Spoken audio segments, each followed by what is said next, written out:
दोस्तों को नमस्कार। आशा है कि आप अच्छे होंगे, आपका दिन शुभ हो। इसी के साथ हम इस वीडियो को शुभारंभ करते हैं।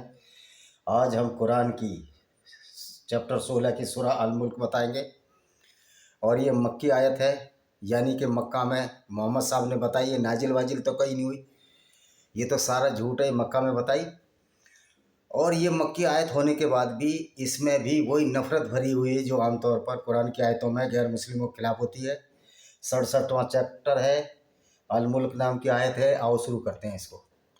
तो इसके विषय में हम संक्षिप्त से बता देते हैं। ये सूरह मक्की है, यानी मक्का में आई। इसमें 30 आयतें हैं।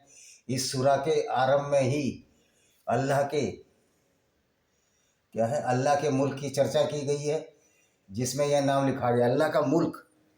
भाई अल्लाह का मुल्क क्या है? सारी दुनिया ही अल्लाह का मुल्क है। जहाँ गैर मुस्लिम है उनको भगाना, यही तो अल्लाह की सुन्नत है। गैर मुस्लिमों को इस्लाम के स्थापित करने में भी जो गैर मुस्लिम बाधा करें, जो काफिर बाधा करें, उनको कत्ल कर देना, यही अल्लाह का मुल्क है। यानी कि ये भारत को भी अल्लाह का मुल्क समझते हैं और जिसको जहाँ इस्लाम बढ़ाने की कोशिश करते हैं उसको ये दारुल इस्लाम बोलते हैं, और जहाँ इस्लाम नहीं होता इसको दारुल हरब बोलते हैं। तो जो देवबंद का जो ये है, देवबंद का जो मदरसा है, इस देश को दारुल इस्लाम बनाने में लगा हुआ है, जो अब होगा नहीं, क्योंकि अब यूट्यूब ने ऐसा पंचर किया है इस्लाम की आइडियोलॉजी को, विचारधारा को। कोई भी मौलाना आकर अब टीवी चैनल पर बहस करने को तैयार नहीं, क्योंकि हमने सिद्ध किया है कि इस्लाम कोई मानवता की तरफ रास्ता नहीं ले जाता, बल्कि ये मानवता के विरुद्ध लड़ाई लड़ता है। मानवता को नष्ट करने की बात पर लड़ाई लगता है। ये अलग बात है कि बहुत से लोगों का विश्वास है, हमारे मुस्लिम भाइयों का भी, कि अल्लाह और नबी बड़े ईमानदार हैं, बड़े दयालु हैं। लेकिन कुरान की आयतों को पढ़ने से लगता है अल्लाह भी क्रूर है और मोहम्मद साहब भी क्रूर है। जो व्यक्ति ज़िंदगी भर कत्लो गारत करता रहा, वो कैसा दयालु हो सकता है? और जिस अल्लाह को मानता था, अगर ये कहते हैं तो अल्लाह ही वो आयतें भेजता था जो कि गैर मुस्लिमों को कत्ल करने की बात कहती थी। दूसरों के गिरजे, मंदिर, चर्च, सिनेगोग, पारसियों के मंदिर तोड़ने की बात कहती थी, क्योंकि मोहम्मद ने कहा था जो मूर्ति पूजा करते हैं उनको पहले कत्ल कर दो, उनकी मूर्तियों को नष्ट कर दो। और मोहम्मद ने मक्का में 360 जो मूर्तियाँ थी सबसे पहले नष्ट की, जब 630 ने मोहम्मद ने मक्का पर फतेह पाई और उन लोगों को कत्ल कर दिया जो कि मूर्ति पूजा करते थे। जबकि मोहम्मद के चाचा उस मक्का का जो मंदिर था, पहले वो मंदिर था, अब जो इन्होंने काबा बना लिया, उसकी देखभाल करते थे। उससे पहले इनके पिताजी, इनके दादा अब्दुल मुतालिब और उसके बाद अब्दुल तालिब इसकी देखभाल करते थे। और अपने ही खानदान की, जिसमें अल्लात, अलमन्नात, अलुज्जा नाम की 3 देवियाँ थीं, उनकी पूजा करते थे। उन्हीं को मोहम्मद ने ऐसी विचारधारा को जन्म दिया, उनकी मूर्तियाँ तोड़ी, अपने खानदानियों को बहुत सारों को कत्ल कर दिया गया। अपने चचेरे भाई अबुल आब को पत्थर डालकर मरवाया गया और उसको अबू जाहिल का नाम दे दिया। जबकि सच्चाई ये है, जितना जाहिलपन, जितना गंवारपन इन लोगों ने इस्लाम के नाम पर फैलाया, मोहम्मद और उसके साथियों ने, इसकी कहीं मिसाल नहीं मिलती। हिटलर ने 50 लाख यहूदी मारे, हिटलर बदनाम है, हिटलर को कोई पसंद नहीं करता, लेकिन मोहम्मद की विचारधारा से करोड़ों हिंदुओं का कत्लेआम अब तक हो चुका है, करोड़ों यहूदी मारे गए, करोड़ों ईसाई मारे गए क्रूसेड में। तो फिर मोहम्मद का नाम बदनाम क्यों नहीं? ये सोचने की जरूरत है। किस तरह ऐसे व्यक्ति को अभी भी सूकर कोट चाशनी में लपट कर बताते हैं कि मोहम्मद बड़ा दयालु थे। भाई बिल्कुल भी दयालु नहीं थे। सारी ऐसी आयतें उतारी जो कि दुनिया का विनाश करने के लिए पर्याप्त थी। ये इनकी किताबों से साबित होता है, इनकी हदीस जो मोहम्मद ने कार्य किए उससे साबित होता है। तो अगली आयत पढ़ते हैं। इसमें नरक और जीवन का उद्देश्य, मरण और जीवन का उद्देश्य छोड़िए, इनके सारे तबसरे खुतबे झूठे ही होते हैं। हम आयत से शुरू करते हैं। अल्लाह के नाम से जो अत्यंत कृपाशील दयावान है। हमने पहले ही बता दिया, ना अल्लाह कृपाशील है ना दयावान है। अगर ये दयावान है तो सिर्फ मुसलमानों के लिए, इस्लाम को मानने वालों के लिए, कि उन्हीं को कहता है कि आप गैर मुस्लिमों को जहाँ चाहो लूटो, उनकी औरतों को लूटो, उनको यौन दासी रखेल बना लो। तो ये अल्लाह दयावान सिर्फ मुसलमानों के लिए है।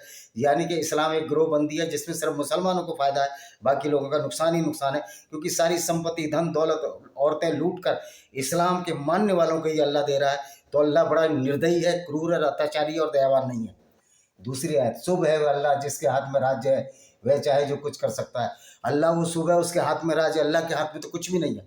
जब 3 बार काबा में अटैक हुआ, जो कि अल्लाह का घर कहलाता है, 3 बार पत्थर को, अब्दुल ताहिर जन्नाती के पत्थर को जिसको ये चूमते हैं, हजर अस्वद काला पत्थर को चूमते हैं, उसको जबरदस्ती छीन कर लेगा और 22 साल उस पर लैट्रिन और मूत करता रहा। उसके बाद अरब वालों ने कुछ पैसा देकर उसको वापस वहीं काबा में लगाया, मक्का में, जिसको ये चूमते हैं, हाजी जाते हैं। तो अल्लाह तो अपने पत्थर अब तक नहीं, अपने काबे को नहीं पहुंचा पाया। अल्लाह क्या ताकतवर है। और अल्लाह तो मोहम्मद के ऊद की लड़ाई में 2 दांत तोड़ दिए इनके पैगंबर के दांत तक नहीं बचा पाया अल्लाह। तो ये अल्लाह कहाँ से पावरफुल है? वो कुछ भी नहीं कर सकता। हाँ, अल्लाह के नाम से कुछ लोग, मोहम्मद साहब जैसे लोग और उसके जो साथी हैं, जिनको हमारे मुस्लिम भाई जो लूट मार मचाई, महमूद गजनवी, गोरी, सारे आइए लुटेरे तुर्क थे। और उन्होंने पाकिस्तान, हिंदुस्तान, बांग्लादेश में जो हमारे हिंदुओं की बहन बेटियां हैं उनके साथ ज़बरदस्ती बलात्कार किया और उनका धर्म परिवर्तन किया, क्योंकि तुर्क से जो सेनाएं आती थी औरतों को नहीं लाती थी। और आज जो हमारे हिंदू जो मुस्लिम पाकिस्तान, बांग्लादेश, भारत में रह रहे हैं, ये उन्हीं की अवैध संतान हैं, जिन्होंने कि इस्लाम को कबूल किया तलवार के डर से, जिन्होंने सलवार पहनी। और आज ये लोग धमकाने लगे हैं उन्हीं लोगों को, उन्हीं हिंदुओं को जिन्होंने कभी अपना धर्म परिवर्तन नहीं किया, न डर की वजह से, न लालच की वजह से। तो ऐसे लालची और कायर जो धर्म परिवर्तन करते हैं, जो तलवार के डर से सलवार पहन लें, उससे क्या डरना है? और इसी वजह से आज पाकिस्तान के भी लोग कहने लगे कि हम हिंदू थे। लेकिन कुरान नहीं पढ़ता ना कोई। कुरान पढ़े तो निश्चित तौर पर, अगर कुरान कोई पढ़ेगा तो 100 में से 90 लोग इस्लाम को छोड़ देंगे। उसके जिसने उत्पन्न किया मृत्यु और जीवन को ताकि तुम्हारी परीक्षा ले, तुम में किसका कर्म अधिक अच्छा है और वह प्रभावशाली अति ज्ञानी है, तो वो तुम्हारी परीक्षा लेगा। जिसने अच्छे कर्म किए, देखिए जो अल्लाह ये कह रहा है मुसलमानों को कि आप काफिले लूटो, उसका 20% इंसान नबी को दो, मोहम्मद को दो, मोहम्मद लेते थे, तो अच्छे कर्म तो अल्लाह बताता ही नहीं है। अल्लाह तो नफरत फैलाता है। उससे अगली आयत पढ़ते हैं, जिसने उत्पन्न किए 7 आकाश ऊपर तले, क्या तुम देखते हो? अत्यंत कृपाशील, उत्पत्ति में कोई असंगति। ओ भाई, आसमान कोई 7 बात नहीं है, सारी सृष्टि में, सारी उत्पत्ति में गलत है। फिर बार बार देखो, वापिस आएगी तुम्हारी निगाह थक हार कर। कहाँ निगाह आएगी? करो ऊपर देखते रहो, फिर नीचे ही आएगी निगाह। वो ऊपर भाई आसमान नहीं है, ऊपर बादल है, ऊपर वायुमंडल है, कोई आसमान नहीं है तुम्हारा। अल्लाह तो कहता है आसमान को रोक रखा, 4 खंबे लगाकर, सतून लगाकर, वो हमको दिखते नहीं है। किस तरह मूर्ख बनाया मोहम्मद साहब ने लोगों को, ये बड़े मजे की बात है। और हमने सजाया है संसार के आकाशों को ग्रहों प्रदीपों से, जिसमें तारों को मार भगाने का साधन शैतान को तैयार किया, उसके लिए दहकती अग्नि किया गया। और इन्होंने क्या बताया है कि हमने जो सजाया है आकाश में, तारे सजाए, सूरज सजाए, और जब ये उल्कापात होता है तो ये कहते हैं कि शैतान, तारे शैतान के ऊपर मिसाइल छोड़ता है अल्लाह। इस तरह की मूर्खता भरी बातें। और जिन्होंने कुफ्र किया अपने पालनहार के साथ, उनके लिए नरक की यातना। कुफ्र किया यानी कि जो इस्लाम को नहीं माना, मोहम्मद को नहीं माना, उनके लिए नरक की यातना। आप बताओ यार, ऐसे अल्लाह को कौन मानेगा जो पूरी दुनिया में फसाद दंगे करवा रहा हो? चाहे भारत में देखो, जहाँ भी हम मस्जिद खोदते हैं वहीं मंदिर मिल जाता है, क्योंकि इस्लाम में किसी भी दूसरे के धर्म स्थल को तोड़कर उस पर मस्जिद बनाने में ये जन्नत जाते हैं। काफिरों, गैर मुस्लिमों को कत्ल करने पर जन्नत मिलती है, ये इनकी इस्लामिक विचारधारा है। वो साजिद रशीदी जो चिल्लाते रहते हैं दिल्ली के मौलाना, अब वो टेलीविजन चैनल पर ये झूठ की जिंदगी, झूठ की बुनियाद पर रखे हुए लोग हैं।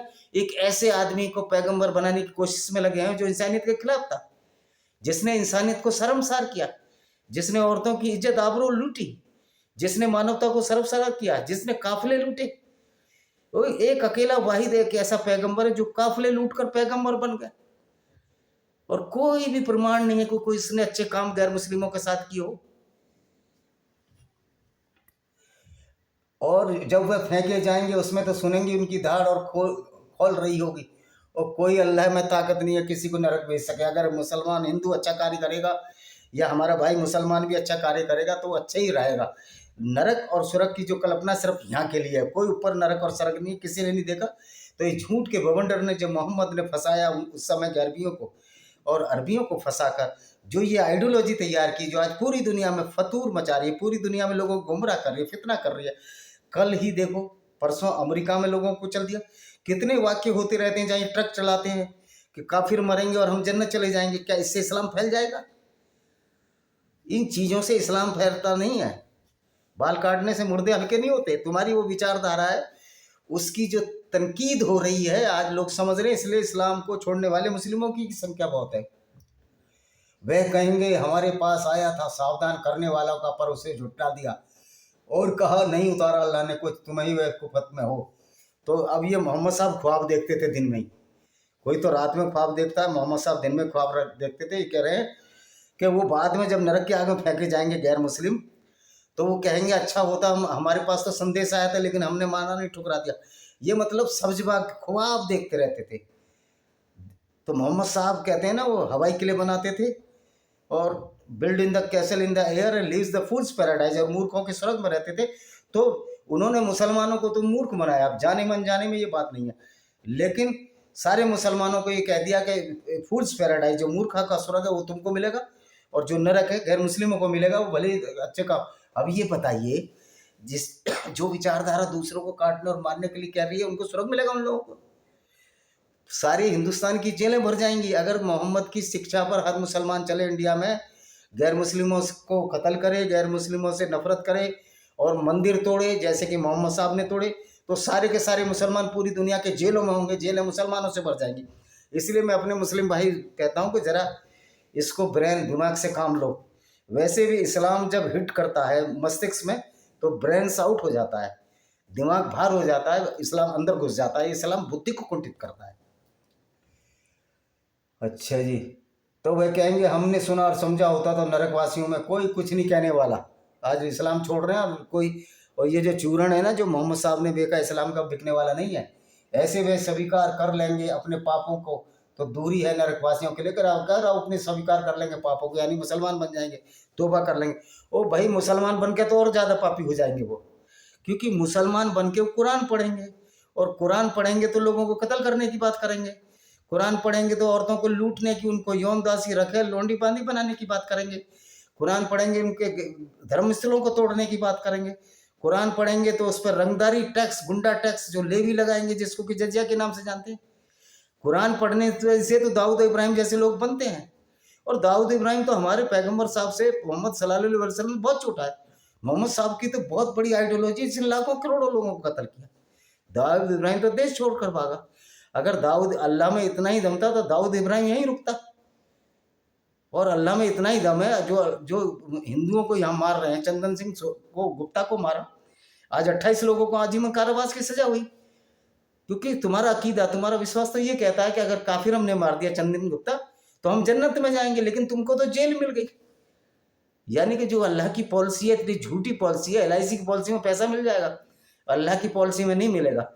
आप नमाज 5 वक्त ही पढ़ते रहो और सोचो कि जन्नत चले जाओगे, ऐसे कुकर्म करके, लोगों को कत्ल करके, नफरत फैलाकर।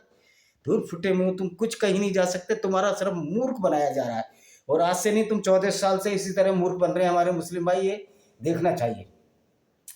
निसंदेह जो डरते हो अपने पालनहार से, उन्हीं के लिए क्षमा है। वो पालनहार अल्लाह है ही नहीं, पालनहार से तो सब डरते हैं, पर ये पालनहार नहीं हो सकता जो दुनिया में भेदभाव करे, कत्ल गारत फैला दे, ऐसी ऐसी आयतें उतार कर रहा है जिसमें काफिरों को कत्ल करने की बात कहे, उनके हाथ पैर विपरीत दिशाओं में काट देने की बात कहे। चैप्टर 5 की 33वीं यही कहती है कि हाथ पैर विपरीत दिशाओं में काट दी जाए। अगर तुम चुपके से बोलो अपनी बात ऊंचे स्वर में, वास्तव में भली बात जानता सीनों को भेदो, कह रहा चाहे तुम चुपके से बोलो, अल्लाह सब जानता। अल्लाह तो कख भी नहीं जानता, अल्लाह तो मैंगो भी नहीं जानता, अल्लाह तो ये भी नहीं जानता बेर की डैश डैश डैश कहाँ होती है। क्योंकि अगर अल्लाह ये जानता होता तो दुनिया को बनाने वाला होता, तो अल्लाह ये जानता पृथ्वी स्थिर नहीं है, पृथ्वी सूर्य के चारों तरफ घूम रही है। लेकिन तुम्हारे अल्लाह का ये विश्वास है कि पृथ्वी स्थिर है। किस तरह के अल्लाह है भाई, सोचो। क्या वह नहीं जानेगा जिसने उत्पन्न किया है? उसने कोई उत्पन्न नहीं किया, बल्कि अल्लाह को मोहम्मद साहब ने उत्पन्न किया है। अल्लाह मोहम्मद साहब के बेटे हैं, उनके काल्पनिक बेटे हैं, विचारों में बेटे हैं, क्योंकि 610 से पहले तो जानता ही नहीं था कौन अल्लाह था। ये तो मोहम्मद साहब के बेटे हैं। अल्लाह तो मोहम्मद से भी 40 साल छोटे हैं। ना बाइबल में कोई जिक्र है अल्लाह का, ना उसमें जिक्र है। यहूदियों की धर्म पुस्तक में ये कहते हैं उन्होंने अल्लाह का नाम हटा दिया, कुरान का नाम हटा दिया, मोहम्मद का नाम उन किताबों से हटा दिया। तो आप किस आधार पर कहते हो? क्या तुम्हारे पास कोई ऐसी बाइबल है जिसमें कि अल्लाह का नाम था, कुरान का नाम था और मोहम्मद का नाम था? उसी आधार पर तो तुम कह रहे हो कि देखो इस बाइबल में तो है, आज की में नहीं मिलता। यानी झूठ बोले जा रहे हो, झूठ। वही जिसने बनाया तुम्हारे लिए धरती को, वशवर्ती चलो फिर उसके क्षेत्र में खाओ, उसकी प्रधान की जीविका। ओ भैया, उसने धरती नहीं बनाई। अगर अल्लाह ने धरती बनाई होती तो अल्लाह ये न कहता कि धरती चादर की तरह फैलाई। अल्लाह को पता ही नहीं था, क्योंकि मोहम्मद को ही नहीं पता था। यानी कि अल्लाह ही मोहम्मद है, मोहम्मद ही अल्लाह, ही समझो। शक्ति गंगाधर ही शक्तिमान है और शक्तिमान ही गंगाधर है। और तुम निर्भय हो गए उससे जो आकाश में धसा दे धरती, फिर अचानक कांपने लगे, पता नहीं किस किस को कांप रहा है। अथवा निर्भय हो गए उनमें जो आकाश में, वह भेज दे तुम्हें पथरीली वायु, तुम्हें ज्ञान हो जाएगा कैसा सावधान करना, और कुछ नहीं होना। सबसे पहले जो इंसान का जन्म हुआ, ऑक्सीजन बनी, जब परिस्थितियां आई जब ही इंसान उत्पन्न हुआ है। अगर परिस्थितियां नहीं आती तो इंसान पैदा ही नहीं होता। तो ये सब तो जैव विकास की वजह से हुआ, अल्लाह की वजह से नहीं हुआ कि एक दिन में धड़ धड़ धड़ धड़ उसने आदम को बनाया, उसकी पसली से औरत बना दी, और फिर हाबिल काबिल बना दिए, और फिर दुनिया भर के, मतलब ये कितने ड्रामे रचे गए हैं यार। जैव विकास बताता है कि कुरान का अल्लाह भी झूठा, कुरान का पैगंबर भी झूठा। ये सारे मुल्ले मौलाना झूठे, इनको मालूम ही नहीं है साइंस क्या है। एम्ब्रोलॉजी इनकी झूठी। ये कहते हैं एम्ब्रोलॉजी में पहले हड्डी फिर मांस चढ़ता। हो भाई, मसल्स, हड्डियां, सारे ऊतक, ब्रेन सब एक साथ डेवलप होते हैं। ये साइंस ने बताया। तुम्हारे अल्लाह, अगर अल्लाह चाहता तो पहले हड्डी बनाता, फिर फूंक मारता अल्लाह। कमाल है भाई। इनसे पूर्व के लोग झुठला चुके हैं। देखिए, जो अल्लाह को झुठलाएगा वही सही आदमी है। क्या उन्होंने नहीं देखा कि पक्षियों को उसने पंख फैलाते सिकुड़ते हैं? वो सब ने देखा भाई, लेकिन ये अल्लाह कुछ नहीं करता। क्योंकि अल्लाह ने तो आसमान पे रहता, साथ में उसको यही नजर नहीं आया कि धरती गोल है। अल्लाह तो कह रहा है धरती चादर की तरह है। जिसको गोल धरती चादर की तरह दिखती हो तो उस अल्लाह की आंखें भी कम है ही नहीं, उसकी आंखें ही नहीं है। ओ भाई, चश्मा लगवा लो। अब तो अल्लाह को नए नए चश्मे आ गए। अल्लाह चश्मा से देखेगा तो उसको पता लग जाएगा कि धरती तो चपटी नहीं है, धरती तो गोल है, और धरती स्तर भी नहीं है, सूर्य की चारों तरफ घूम रही है। तो अल्लाह को अब साइंस की किताबें पढ़नी चाहिए, मौलवियों को साइंस की किताबें पढ़नी चाहिए। मोहम्मद साहब तो है नहीं अब, लेकिन अल्लाह को बताओ, अल्लाह का कोई पता दे दो तो साइंस की किताबें कोरियर से भिजवा देते हैं। मौलवियों को साइंस की किताबें जरूर मस्जिदों में भिजवा देनी चाहिए। और मैं मदरसे के छात्रों को कहना चाहता हूँ, भाइयों, ये इस शिक्षा में कुछ नहीं रखा मौलवी बनने में। ये सब झूठ पढ़ा रहे हैं तुम्हें, और झूठ और पाखंड की दीवार जो पैर नहीं होते इसके। कौन है वो जो तुम्हारी सेना जो तुम्हारी सहायता कर सकेगी अल्लाह के मुकाबले? बल्कि वो घुस के वे घृणा ही करे। अल्लाह के सिवाय तुम्हारी की कोई भी मदद नहीं करेगा। वो लोग घृणा में दूसरे लोगों को घृणा बता रहे हैं, जबकि अल्लाह खुद कह रहा है कि काफिरों को कत्ल करो, काफिरों को उनके देश से निकाल दो। 9:5 में कत्ल, 5:33 में कत्ल। सूरह अल बकरा कह रही है काफिरों से दोस्ती नहीं रखनी, ये तो नीच है, नजस है, गंदे हैं, पोटी जितने गंदे हैं, सुअर बिल्ली बंदर से भी गए बीते हैं। और जो आज के जन्म के बंदर हैं, जो आपको बंदर दिखाई देते हैं, वो पिछले जन्म में यहूदी थे। तो जो किताब इतनी नफरत भरी किताब है, वो क्या अच्छा दिखाई? वह कौन है जो तुम्हें जीविका प्रदान कर सके यदि रोक ले अपनी जीविका, बल्कि घुस गए घृणा से? वो जीविका कोई अल्लाह वल्लाह नहीं देता। अल्लाह जीविका नहीं देता, अल्लाह लोगों की जीविका छीनता है। अल्लाह उनकी औरतें छीनता, माल छीनता, असबाब छीनता है। ये तो पूरा फितूर और फितना फैलाता है, पूरी मानवता और हिंसा फैलाती है कुरान की आयतें। और अल्लाह तो बेचारा मुफ्त में बदनाम है। अल्लाह तो था ही नहीं, तो मोहम्मद ने बनाया अपने दिमाग से। क्या वो तो क्या चल रहा है अंधा होकर अपने मुंह के बल? वह अधिक मार्गदर्शन पर है जो सीधा होकर चल रहा है, सीधी राह पर। कह रहा जो अंधा होकर मुंह के बल चल रहा है, क्या वह मार्गदर्शन पर है? तो भाई, मुंह के बल अंधे होकर तो आप चल रहे हो। क्योंकि हमारा हर मुस्लिम भाई ये कहता है कि धरती चादर की तरह है और धरती स्थिर है, यानी साकिन है, स्टैटिक, घूमती नहीं है एक जगह।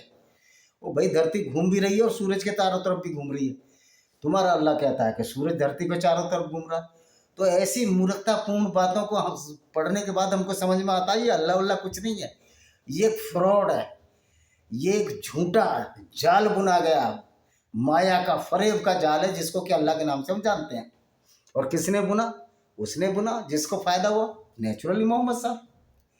हे नबी, आप कह दें वही जिसने पैदा किया, तुम्हें बनाए हैं। तुम्हारे कान और नाक बहुत ही कम आभारी होते, कोई अल्लाह ने नहीं कान नाक बनाया। अल्लाह ने तो कहा है कि लोगों के गर्दन गले काटो। जो गले काटने की बात करता है वो किसके कान नाक बना सकता है? अतः वे कहते हैं उसी ने फैलाया तुम्हें धरती और उसकी ओर एकत्रित किए जाओगे। धरती में फैलाया उसने, उसी धरती में उसी की ओर एकत्रित किए जाओगे। ओ भाई, मरने के बाद कुछ नहीं होता है, सब नौटंकी बंद करो। तथा वह कहते हैं कि वचन कब पूरा हुआ यदि तुम सच्चे हो। हम पूछ रहे हो, कयामत आई नहीं रही। मोहम्मद तो कह रहा मेरे मरने के बाद आ जाएगी, पूरी दुनिया में इस्लाम फैल जाएगा। ये इस्लाम तो फैल नहीं रहा और घट रहा है, क्योंकि इस विचारधारा का भंडाफोड़ हो चुका है। फिर जब तुम देखोगे उसी समय तो बिगड़ जाएंगे उनके चेहरे जो काफिर हो गए। तो कहा जाएगा ये वही है जिसकी तुम मांग कर रहे थे। कह रहा जब जब वो देखेंगे ना, जब नरक मिलेगा तो काफिरों के चेहरे बिगड़ जाएंगे। भाई काहे को बिगड़ जाएंगे? कोई नरक है ही नहीं, कोई स्वर्ग है नहीं, अल्लाह काल्पनिक अल्लाह है। दुनिया बनाने वाला ये अल्लाह हो ही नहीं सकता, क्योंकि अगर दुनिया बनाने वाला होता तो सबको प्यार करता। फिर उसने, अगर उसे काफिरों से इतनी नफरत है तो गैर मुस्लिम बनाए क्यों? इससे साबित होता है अल्लाह नाम की कोई चीज़ नहीं, सारा फ्रॉड मोहम्मद और उसके साथियों ने। उसके बाद अब्बासिद खलीफा और उस्मान, जो उस्मान तीसरा खलीफा था, उनने सब ये फ्रॉड रचा।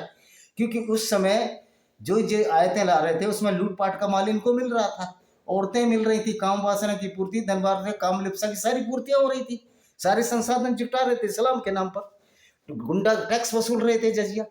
तो इस्लाम तो एक व्यापार बन चुका था, और व्यापार भी ऐसा जो कि क्रूर और घिनौने तरीके से लोगों को लूट रहा था, लूट के बदले औरतों को भी ले रहा था, उनके साथ बलात्कार कर रहे थे, उनको मोलेस्ट कर रहे थे। और आज के सारे अगर मोहम्मद की शिक्षा पर चलेंगे, जो मोहम्मद साहब ने चलाई, तो सारे हमारे मुस्लिम भाई जेल में हो जाएंगे, बलात्कार में, लूटपाट में, गुंडा टैक्स वसूलने में, रंगदारी टैक्स है जजिया, और है क्या? आप कह दो यदि अल्लाह नाश कर दे मुझको, मेरे साथियों को, अथवा दया करे, तो बताओ कौन है जो शरण देगा? काफिरों के दुखदाई यातना है। मैं कह रहा हूँ, मैं ये कहते हैं ना, अल्लाह कड़ाका बिजली मारता है, 10 तक मैं गिनती कर रहा हूँ, मार के दिखाए अल्लाह। 1 2 3 4 5 6 7 8 9 10। आप कह दो वो अत्यंत कृपाशील है, भाई वो है ही नहीं कृपाशील। क्या मोहम्मद के कहने से, कोई मौलाना के कहने से मान जाए वो कृपाशील है? वो तो लोगों को कत्ल करवाता है, जो गैर मुस्लिम है, जो अल्लाह को नहीं मानते, कत्ल कराता है। अल्लाह तो बड़ा क्रूर अत्याचारी और बड़ा चिड़ौंदा है, उसका गुस्सा तो उसकी नाक पर रखा रहता है। शर्त यह कि आप मुसलमान ना हो, बस गुस्सा उसकी नाक पर है, वो आपको कत्ल करा देगा।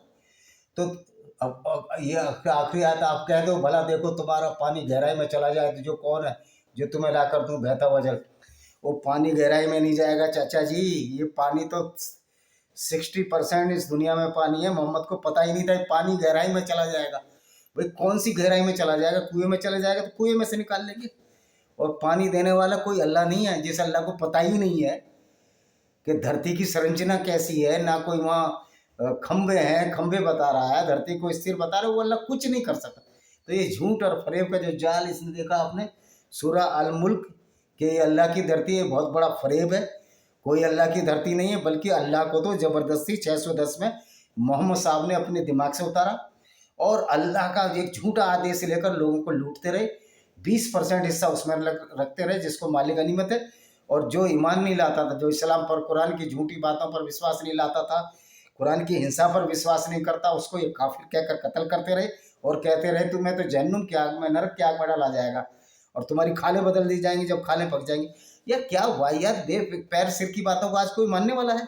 और फिर ये कहते हैं कि हमारी तौहीन होती है, ब्लेस्फेमी। कुरान सबकी ब्लेस्फेमी करती है, कुरान सबको नीच, गंदा, सुअर, बंदर जैसा बता रही है। तो सबसे ज़्यादा खतरनाक किताब ये है। उस कुरान की कौन निंदा कर सकता है जो कुरान पूरी दुनिया को बर्बाद करने की तुली हुई है? तो आशा है कि वीडियो पसंद आएगा। वीडियो को शेयर करें, चैनल को सब्सक्राइब करें, बेल आइकन दबाएं, ताकि आपको नोटिफिकेशन जल्दी मिल सके। वंदे मातरम, जय हिंद, आपका दिन शुभ हो।